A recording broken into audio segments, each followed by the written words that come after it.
Brought to you in association with Grendel Press. This is Werewolf the Podcast, a serial killer drama.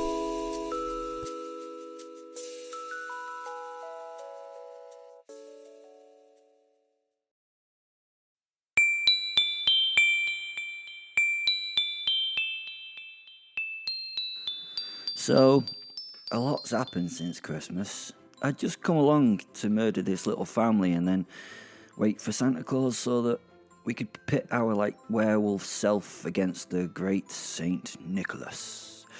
I was getting quite sick of discovering that the things that were not supposed to be real were real, so I spend a little time these days making them unreal. I recently killed some vampires and nixies and took out a unicorn a while back.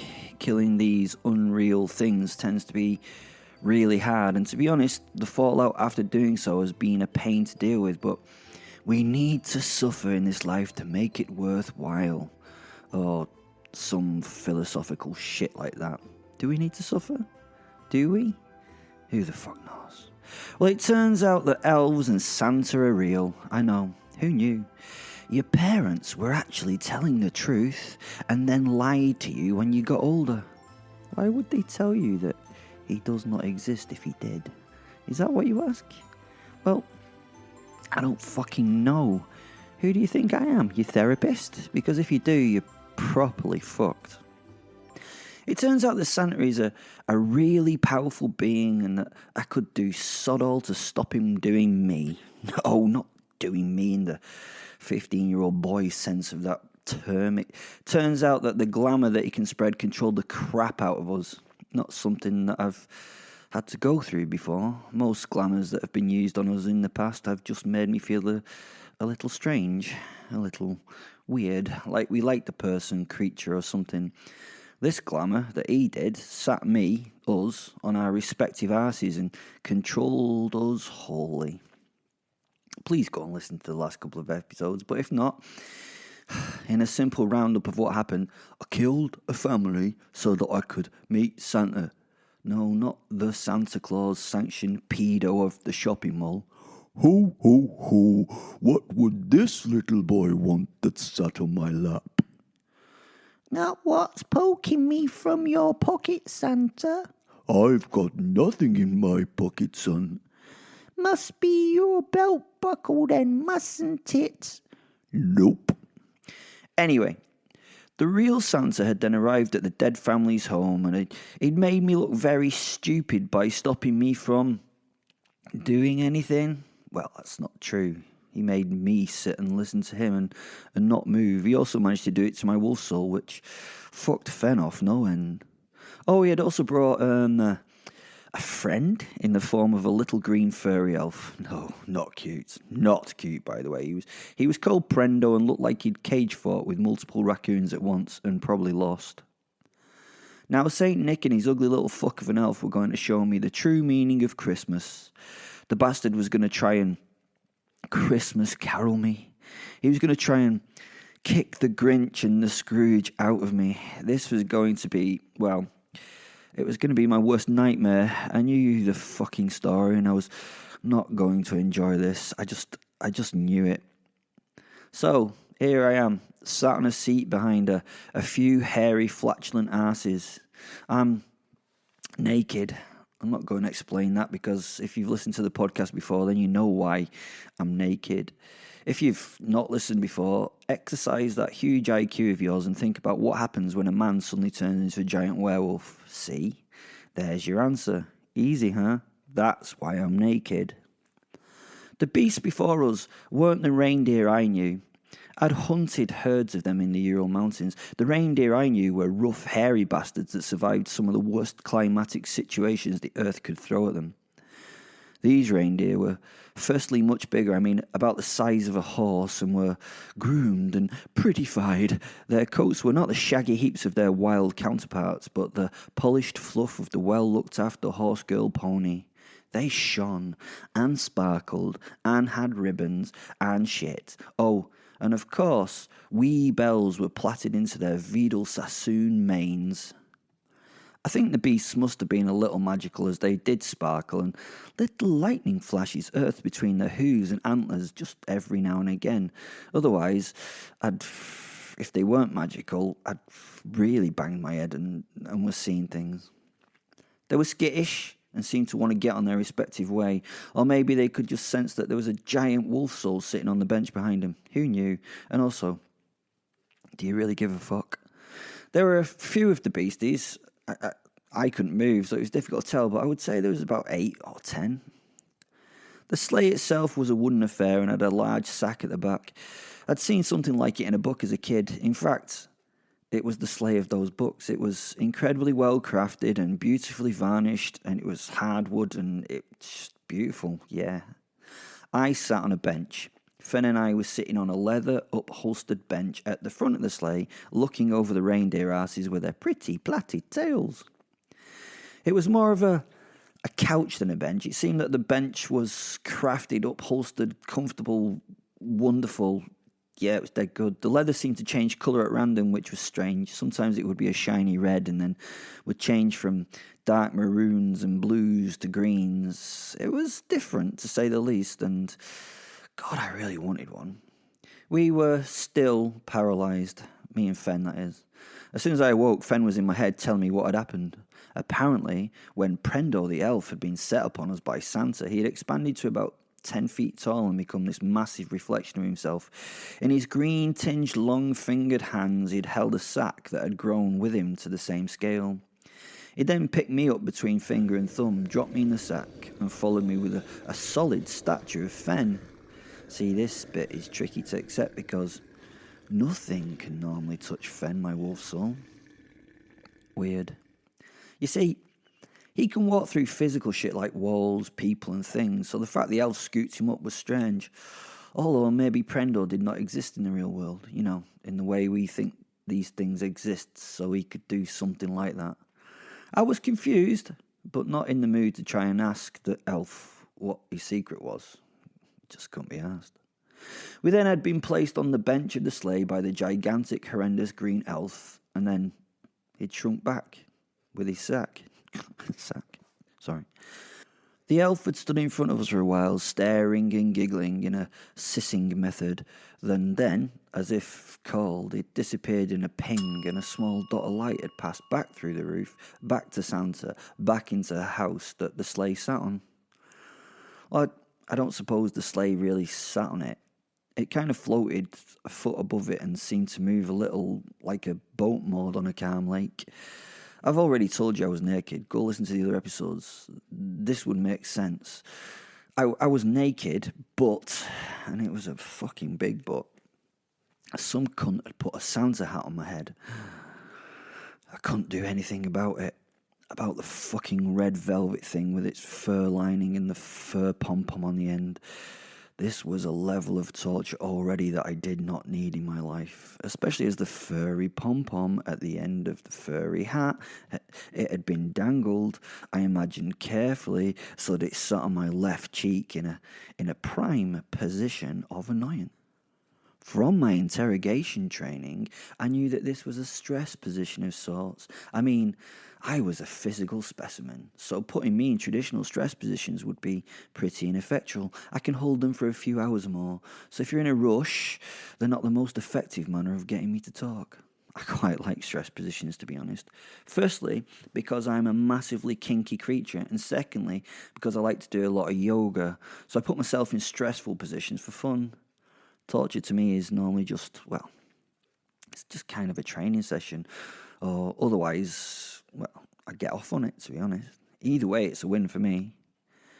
In this case, with the hat, I did not know if this had been done on purpose or not, but the thing bouncing gently off my face and the fact that I was wearing a fucking Santa hat on my head was driving me utterly mental with incipient rage, as I couldn't do anything about it.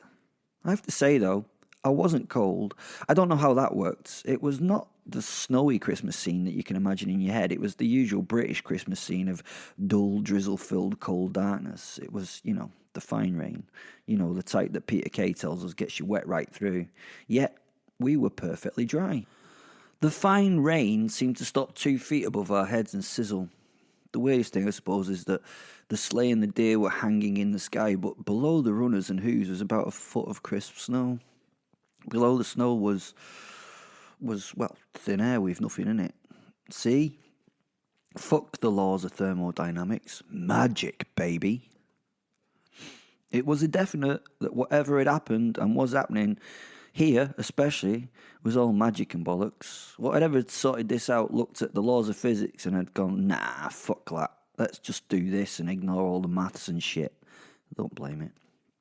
As I was saying, the whole scene crackled with energy that circled around the sleigh, earthing here and there with tiny lightning strikes.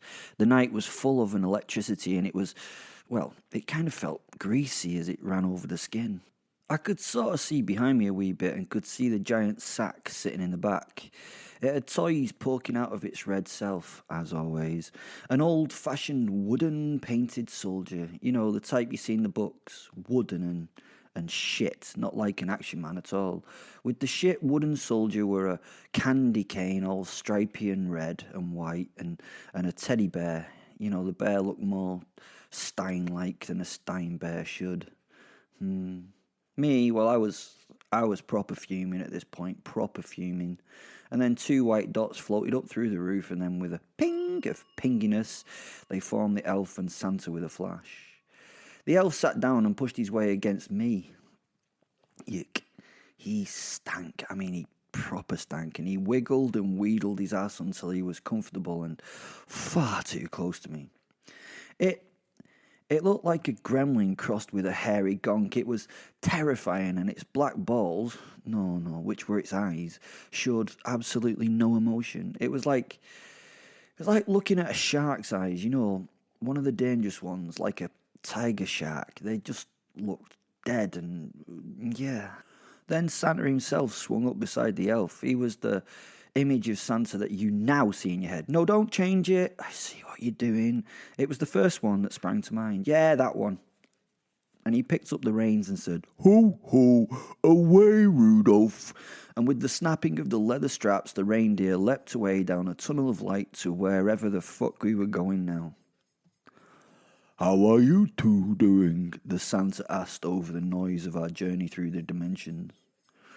"I'm really annoyed," was my reply. Fen just kept quiet. I knew that Santa and Prendo the elf were in deep shit when Fen was silent. It's never a good sign for whatever is pissing him off. I knew he was thinking of some way to sort this shit out, which through a wealth of experience meant to me that he was mentally organising ultra-violence against these two. "Ho, ho, ho," said Santa. Not a laugh, he just spoke the hose.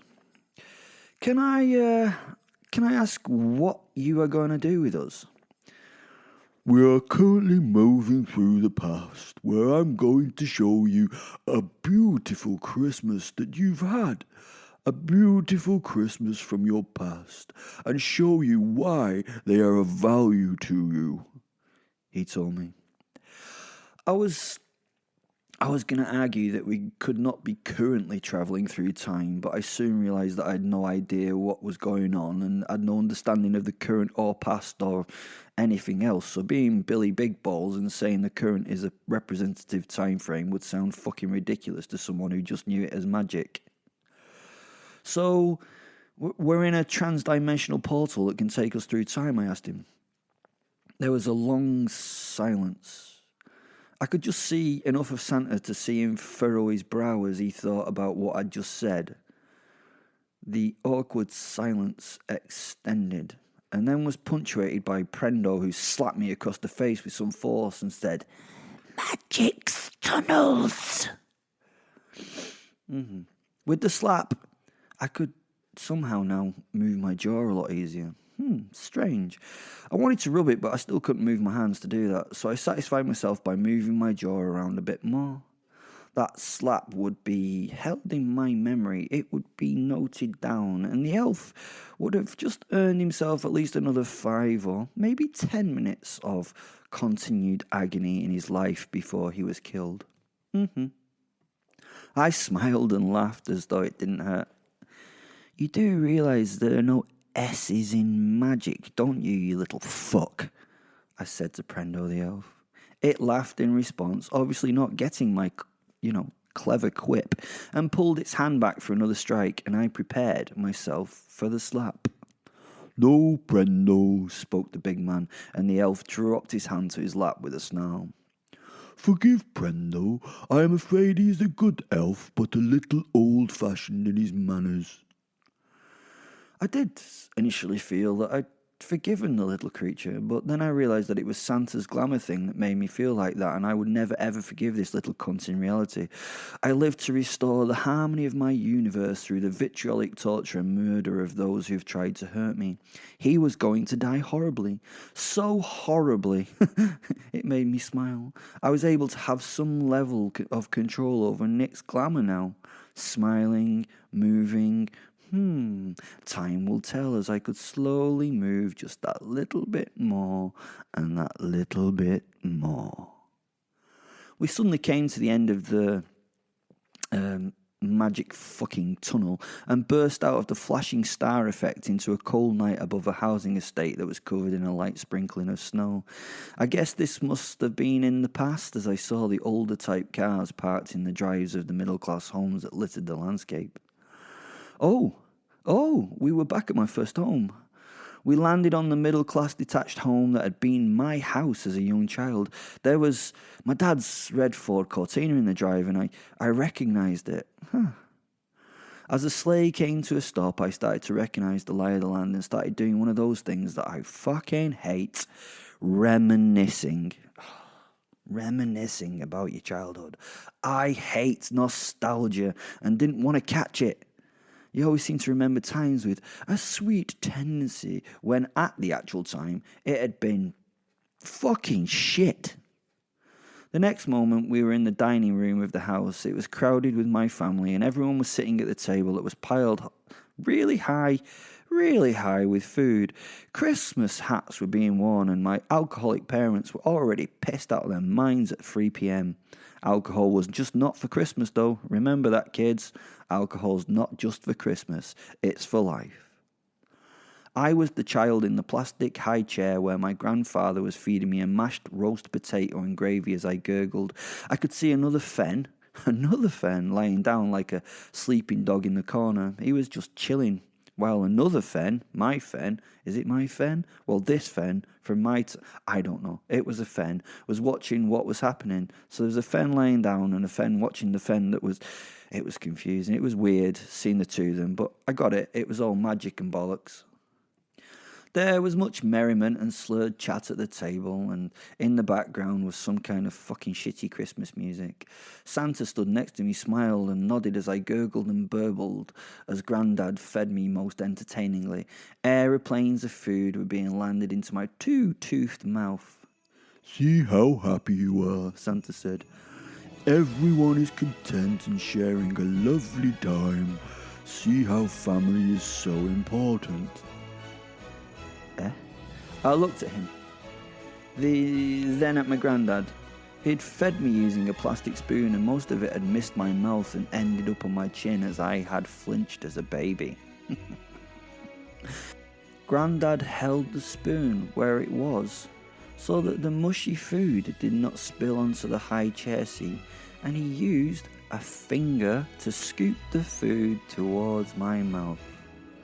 "See how much your family loves you," laughed Santa. "You cannot say that they did not care and that you were not happy." Then my granddad started screaming. The next moment he was holding his hand as blood poured from a finger, well, what had been a finger, all over his legs and onto the tablecloth. Santa went quiet and turned to see what had happened. "Oh, good gracious me," he stammered. Little me waited until the finger had got a little too close to the two new sharp teeth that I had now. Babyish me had laid a little trap for fucking Grandad, who, as a smoker, had made me suffer his stink and lousy breath while feeding me with those dirty, manky fingers. I'd bitten deep into the finger and managed to bite it off. I was now chewing the nub of my finger as quickly as I could before someone stopped me. There was screaming and yelling going on as people realized what had happened. They were confused, and they were too late for them to stop me from being able to swallow the body part that I'd taken. It was gone. I'm going to stitch that. Mum and Dad were now standing and freaking out as they moved towards Grandad and tried to stop the bleeding with a white cotton serviette that turned as red as it soaked up the blood from the injury. I, in my high chair, was a little giggling ball of fun as the blood dripped from my little chin. My brother was crying, and Mum was applying pressure to stop the bleeding. 6 pairs of horror-filled eyes looked at the 2-year-old child. Santa, Mum, Dad, brother, and Gran, and Grandad. They all stood or sat in horror-filled silence for a moment. The Fenriers, myself, and, strangely, Prendo seemed to love it. Prendo was jumping from foot to foot with a hand over the rip in his head, which was his mouth, trying to stifle his joy at the scene. Santa was still stunned. He removed his hat from his head, but did not remove his eyes from the... Should we class it as an accident? He was stumbling over his words. That was unexpected, he said with every ounce of disappointment a man could convey in his voice.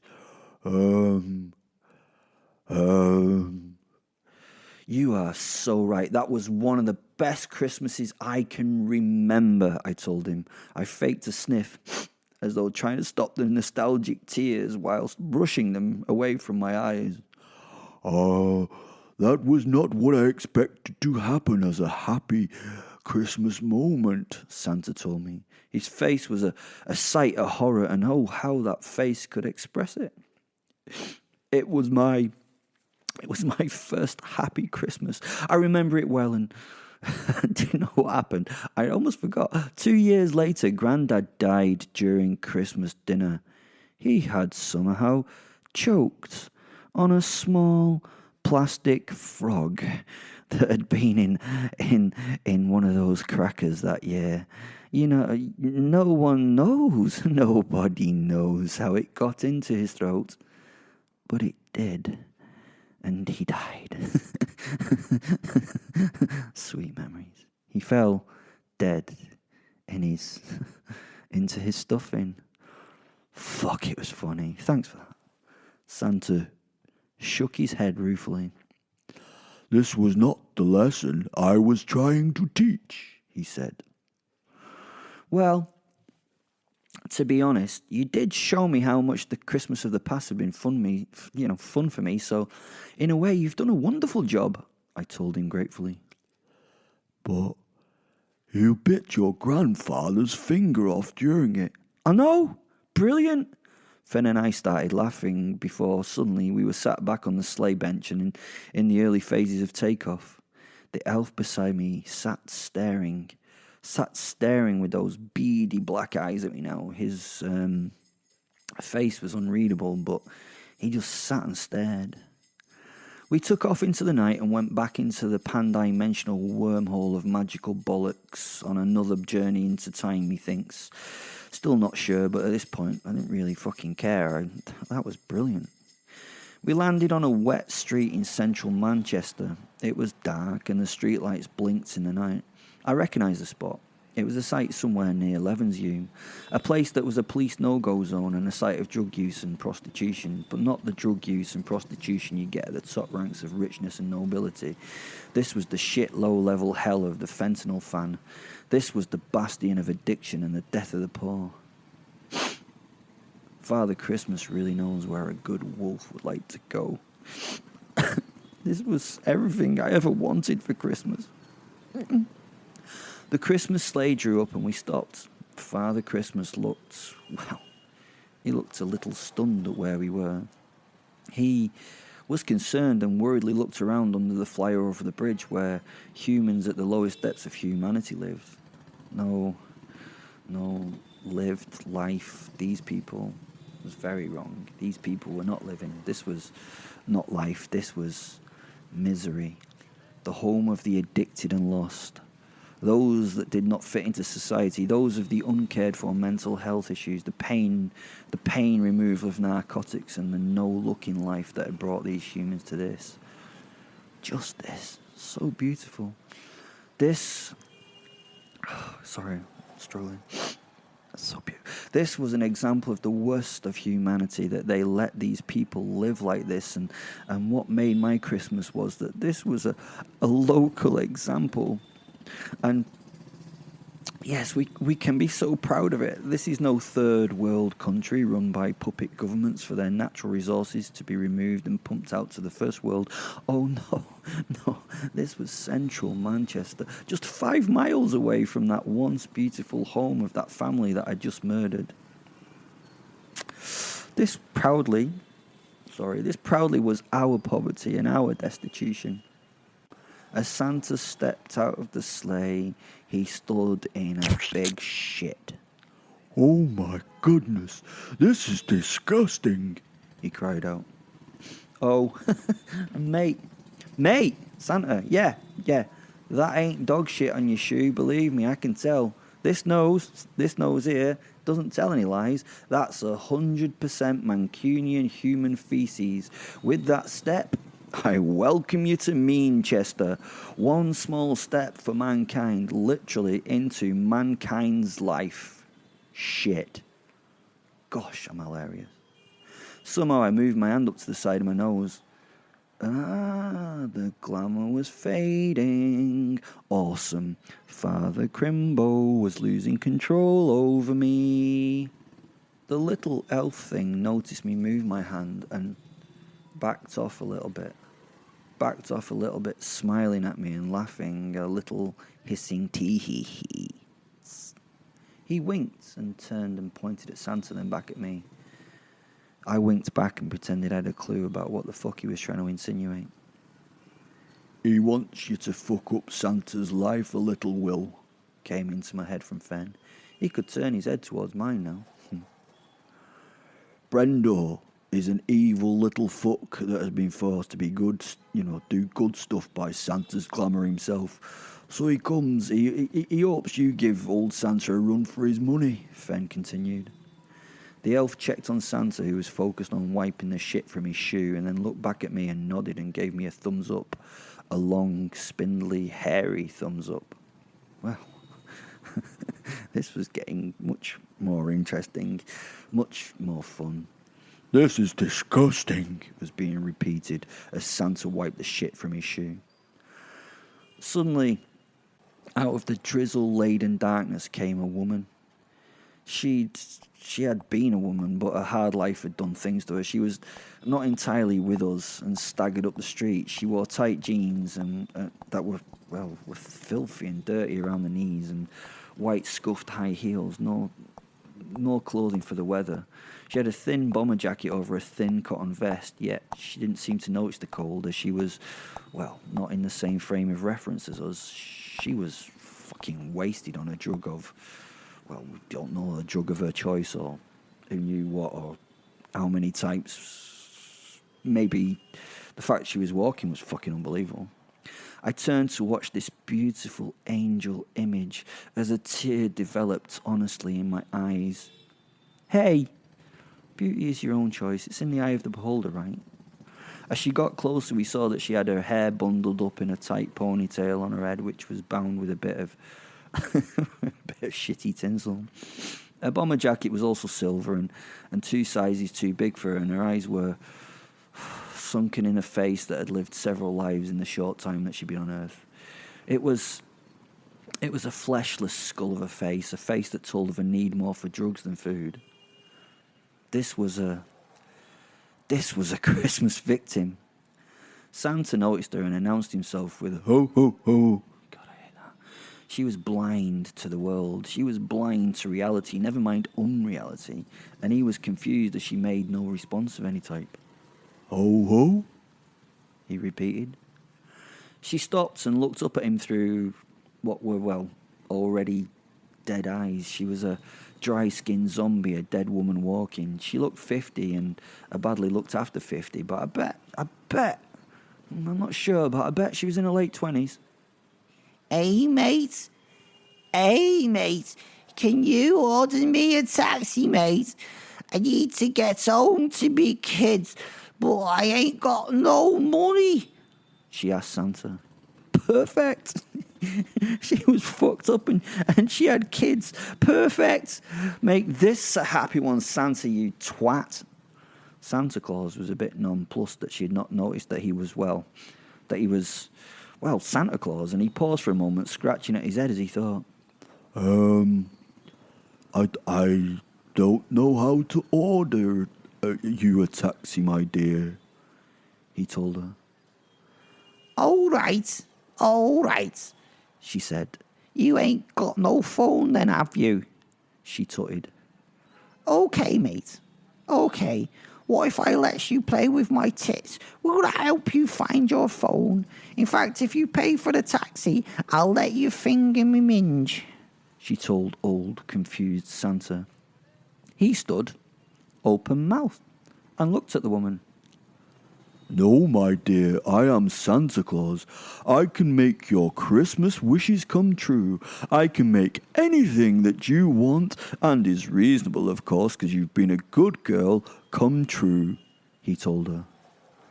The woman just stared at him with those dead zombie eyes.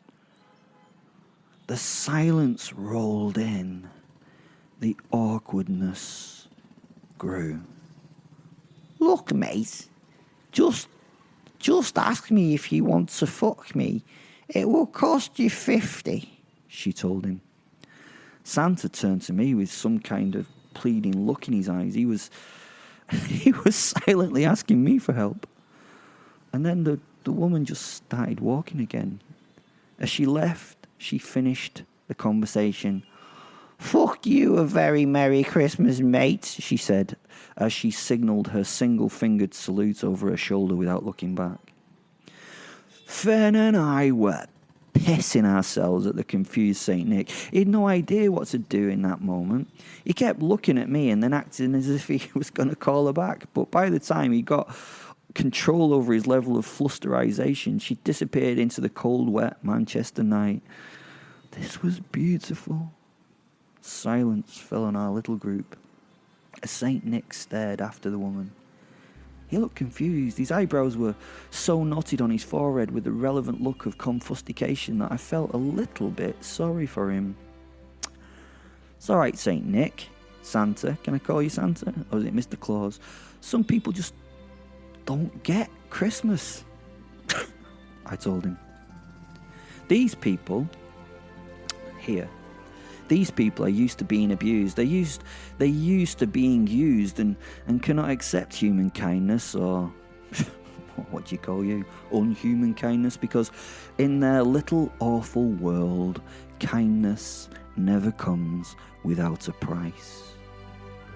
I told this to the crest-fallen demigod.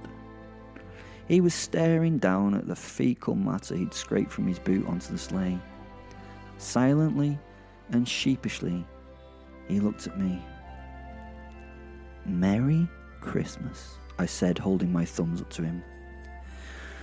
We were back on our way now into the night sky. Santa was not so fucking jolly now. He sat talking to himself as he went through the night. This was not how this was supposed to go. I don't think he realised how much I was enjoying this spirit of Christmas, this reality bite, the step away from the adverts into life's realities. The fact that Christmas for a lot was a miserable fucking time of the year. How little 8-year-old Bradley would not be opening any gifts this year because he was looking after his ill, junky mum and pretending that life was going okay to the world, just so he wasn't taken off her. Who would look after her then? That John, the father of 2, who lost his job a month ago, is so deep in debt and depression, but making out that the world is okay and all that he dreamed of, and really all he's dreaming of is escape by the noose and the door. And he's slowly realising it might be the only way to solve his problem. Oh, never mind that.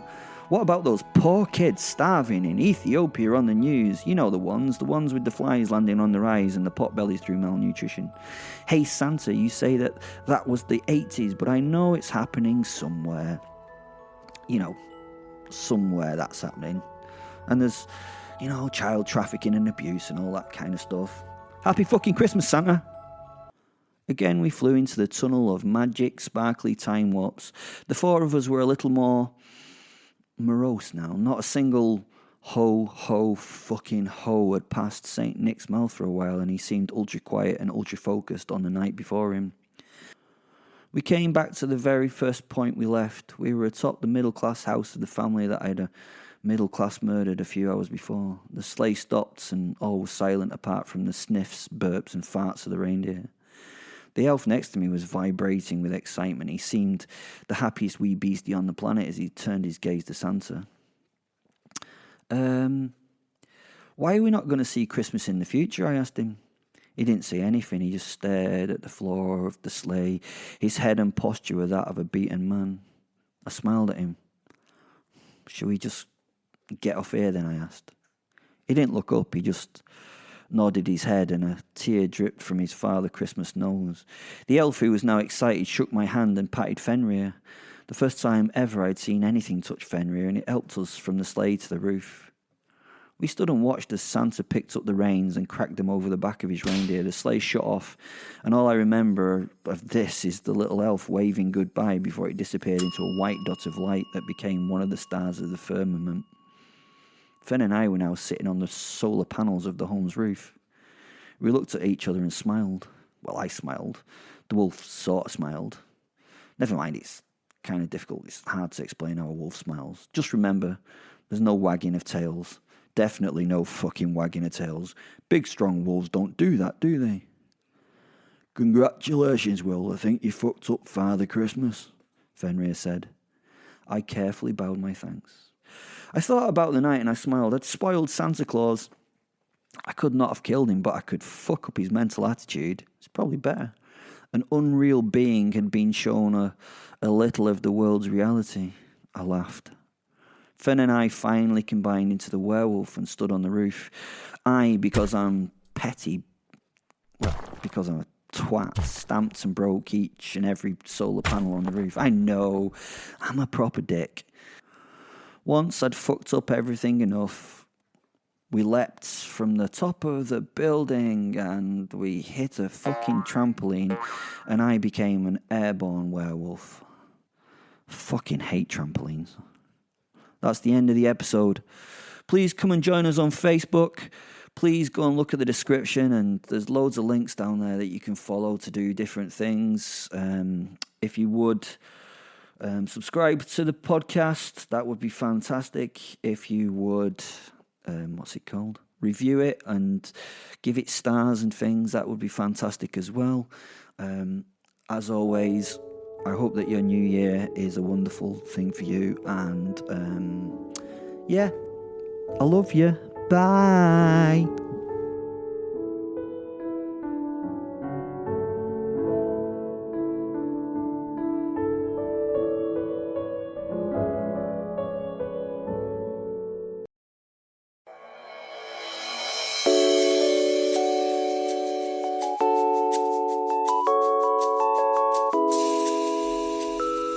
Brought to you in association with Grendel Press.